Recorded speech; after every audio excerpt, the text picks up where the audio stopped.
सुनहरी मछली। एक दिन समुंदर से एक मछली तीरते तीरते तालाब आ गई। वो बहुत अनोखी थी।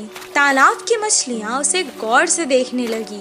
उसी वक्त एक मछुआरा वहाँ तालाब की मछलियाँ पकड़ने आया। तालाब के मछलियों को शिकारी के बारे में पता था। जैसे ही उसने जाल डाला, सारी मछलियाँ तुरंत वहाँ से भाग गई और ये सुनहरी मछली जाल में फंस गई। मछुआरे ने कहा, ये मछली तो कितनी बड़ी है, इसे मैं घर ले जाकर छोटे छोटे टुकड़े कर कर सुखा कर बहुत दिन तक खा सकता हूँ। ओ मछुआरे, मुझे मत मारो, मैं तुम्हारी मदद कर सकती हूँ। मछली की बातें सुनकर, अरे ये मछली तो बात भी कर सकती है, बताओ तुम मेरी क्या मदद कर सकती हो? अभी तो मैं तुम्हें तालाब से निकालकर घर ले जाता हूँ, वरना तो तुम मेरे हाथ से निकल जाओगी। वो मछली को पकड़कर घर को जाने लगा। वो घर पहुँच गया। वो कहने लगा, ए मछली, तुमने तो कहा था कि तुम मेरी मदद करोगी। मुझे बहुत भूख लग रही है, करो मेरी मदद अब। तभी अचानक उसके आगे बहुत सारा खाना प्रकट हुआ।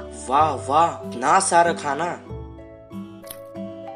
मैं तो तुम्हें यहाँ मारने लाया था, तुमने तो जादू ही कर दिया। इतना सारा खाना मुझे तुमने दिया, अब तो तुम मेरी सबसे अच्छी दोस्त हो। दोनों खुशी खुशी रहने लगे। एक दिन वो बहुत उदास था। मछली ने उसे देखा। क्या हुआ दोस्त, आज तुम बहुत उदास लग रहे हो। अब से तुम्हें मैं कभी नुकसान नहीं पहुँचाऊंगा। मेरी उम्र के बच्चे सभी पाठशाला जाते हैं, मुझे भी पढ़ना पसंद है, पर हर रोज मैं जाल लेकर मछली पकड़ने जाता हूँ। तुम पाठशाला क्यों नहीं जाते? मुझे पढ़ना पसंद है, पर मुझे कुछ याद नहीं रहता, इसीलिए मछली पकड़ने के काम पर लगा दिया। मैं तुम्हें एक उपाय बताऊं? मुझे तुम अपने कान तक ले जाओ। मैं तुम्हें एक मंत्र बताऊंगी, उसे पढ़ने से तुम्हें सब कुछ याद रहेगा और तुम अपनी कक्षा में सबसे अव्वल आओगे। तुम्हारी सब प्रशंसा करेंगे। अच्छा, बताओ। मछली ने उसके कान में एक मंत्र बताया। उसके बाद से जैसे उसने कहा था वैसे ही हुआ। मछली दोस्त, मैं बहुत खुश हूँ।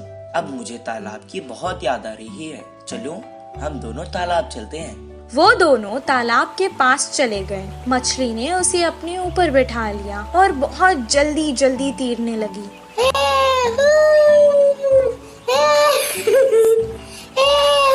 और उसने सारे तालाब की सैर करवाई उसे।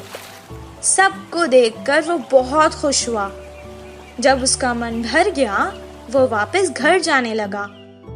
मछली ने कहा, दोस्त, तुम अकेले ही क्यों जा रहे हो? मुझे भी अपने साथ ले जाओ। मैं जितना खुश पाठशाला में होता हूँ, आज मैंने देख लिया कि तुम उतना ही खुश तालाब में होती हो। मैं तुम्हें तुम्हारी खुशी से दूर नहीं कर सकता, इसीलिए मैं तुम्हें यहाँ छोड़कर जा रहा हूँ। मैं वापस जरूर आऊँगा दोस्त। इस कहानी से हमें ये शिक्षा मिलती है कि जिस काम में हमें खुशी मिलती है वही काम करना चाहिए और जहाँ रहने में खुशी होती है वहीं रहना चाहिए।